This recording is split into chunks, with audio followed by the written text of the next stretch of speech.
Ladies and gentlemen, please join me in welcoming President Frederick Chiluba of Zambia.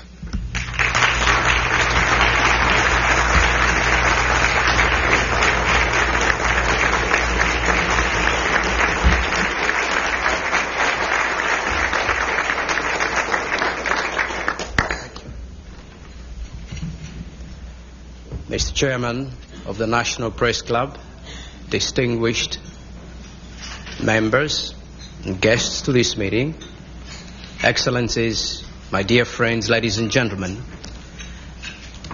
I deem it a great pleasure and honor to be invited to speak to the National Club in Washington and to talk about my home country, but really to talk about the world, because I think mankind has one universal character, mankind who would love to be in freedom. Allow me to quote a few things from the Bible, realizing, of course, I'm not delivering a sermon, but I remember Paul saying, "What shall separate us from the love of God? Will retribution? Will hunger? Will death or life?" Indeed, I may ask, what will separate us from the rule of democracy? Because mankind loves this. The people of Zambia, Mr. Chairman, distinguished ladies and gentlemen, decided deliberately to democratize, because I think the long history of our independence for the past 30 years before this was characterized by detentions without trial and all sorts of sufferings, and people went through them. I was one of those victims. I got detained. And the prison conditions are not quite something you can write home about. And I think this has taught me I would never love to see any of my countrymen go to the same prison that I did. The people of Zambia, as a result, decided the best way to develop the country, the best way to involve everyone, was to get a system of government that would be accountable to the people. Every so regularly, the system would allow for the leadership to go back to the people and ask, are we still representing you? And the people will, by some measure, either by election or by some other method, they will say, yes, carry on, that is the program. So we have instituted this program. We have democratized Zambia politically, and we believe that the people are happy with it. The people turned out and voted for it. We have decided also that whereas the pre-1991 election constitution did not allow for any form of opposition, did not allow for any form of criticism, we have decided that we begin with Parliament. Our National Assembly has 150 seats. My party, or our party, won 125 seats. The opposition got 25, much less than what the previous law provided for anybody to be recognized as official opposition. Official opposition would only have been recognized if they had 33 1/3% of the seats, that's 1/3. And since they fell short of it, we were going to be the only party in that parliament, but even with those 25 seats, they were going to be incognito almost. But we decided that we were not going to be concerned with the number game or the numbers game. We were concerned with the principle of having loyal official opposition. So we decided Parliament must accommodate and legislate that they become the official and loyal opposition, which they have become now. But that's not enough.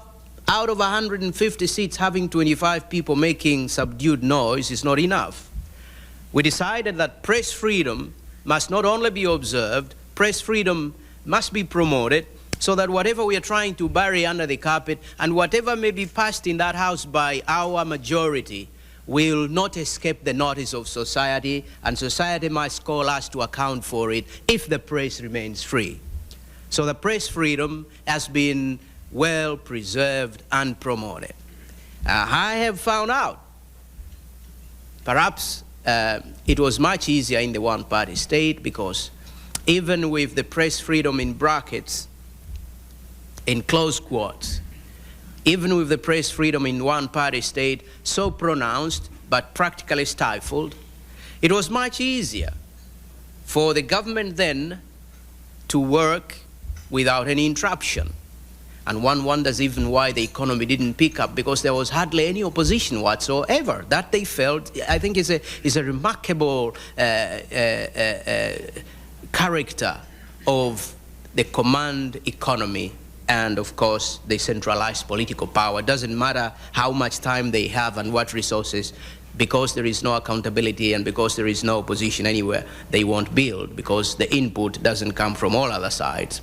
Why they failed, I don't know. Because I found out, Mr. Chairman, that the press freedom in plural politics can be a little costly. Takes you a lot of time to answer, even answering crimes that you have not committed. But that's how they are working now. It's incredible, and we love it because they represent those so-called silent majority people. We have decided that, therefore, the centers of friction in our society must be allowed deliberately, and they are allowed deliberately. They are providing the necessary checks and balances. Having gone this far, we have realized that we have taken over a rundown economy. We knew it was terribly run down, but we didn't know the extent and magnitude of its having been run down. Having got in there, now we see we desperately need the world's help. We are not passing the responsibility of having democratized to the outside world. To the contrary, we are saying that since democracy is what the world will share in, the world must help us to sustain this democracy. We have found out that our country owes so much money outside, $7.5 billion US. And what they did with it, we don't know. Because under the one-party state, everything was classified. To talk about the dates, the loans, in specific terms was like committing treason.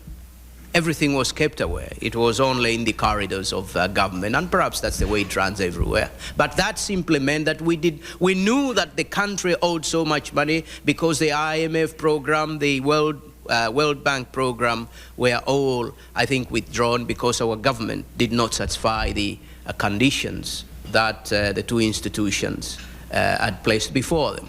So we knew the problem was there. But the magnitude, the extent, and the areas in which this was not known until we got there. Now we know there is the bilateral aid that we owe between government to government. We owe the United States government. We owe the United Kingdom government. We owe other governments.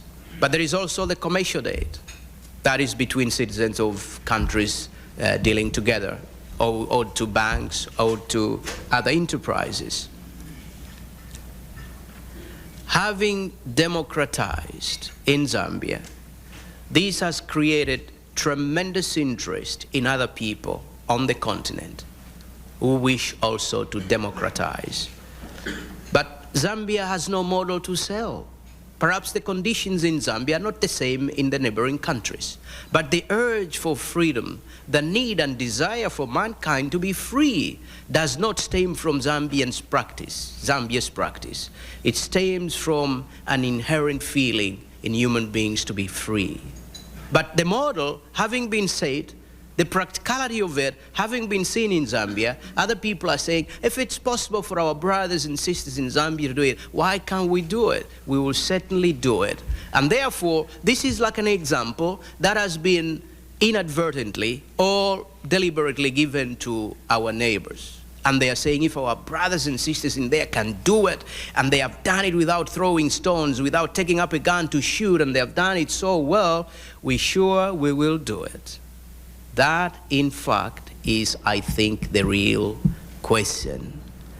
Will the Zambian model attract them enough when they see that democracy cannot be sustained because we have taken over the date which was contracted and the date whose benefits the nation has not felt, will the other nations, when they see that we fell because of this heavy debt hanging over us, will they be attracted enough? Will democracy accelerate? Will democracy move, in fact, from Zambia elsewhere? The answer is yes, but can it be a very delightful kind of alternative if it fails in Zambia? I'm afraid the answer won't be yes. So while not trying to pass the responsibility and the obligation anywhere, the Zambian people have said they are responsible for what they did. They will suffer. They are ready to sacrifice in order to ensure that this democracy does work. But however, the Zambian people are asking a question.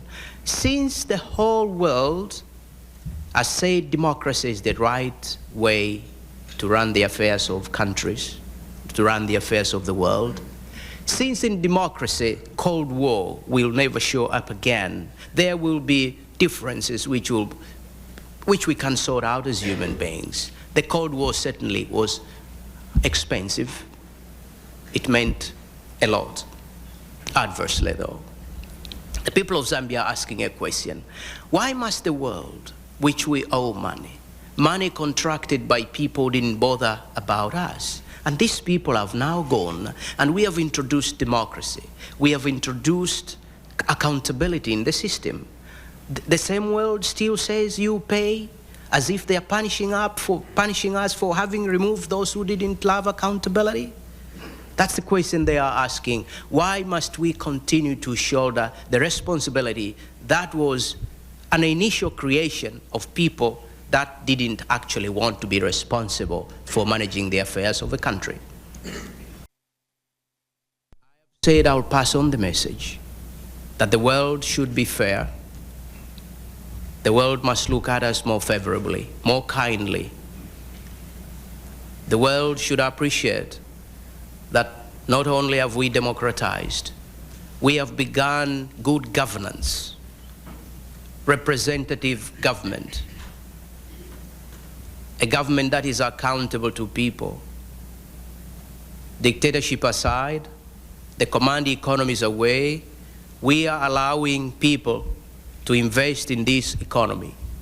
Ladies and gentlemen, it is a pity that a country like my own, Zambia, 3 times almost the size of Great Britain, but with a thin population of 8.5 million people, with that vast land, 95% of which is arable, capable, as I said a few days ago, capable of growing virtually anything: pineapples, crops, corn,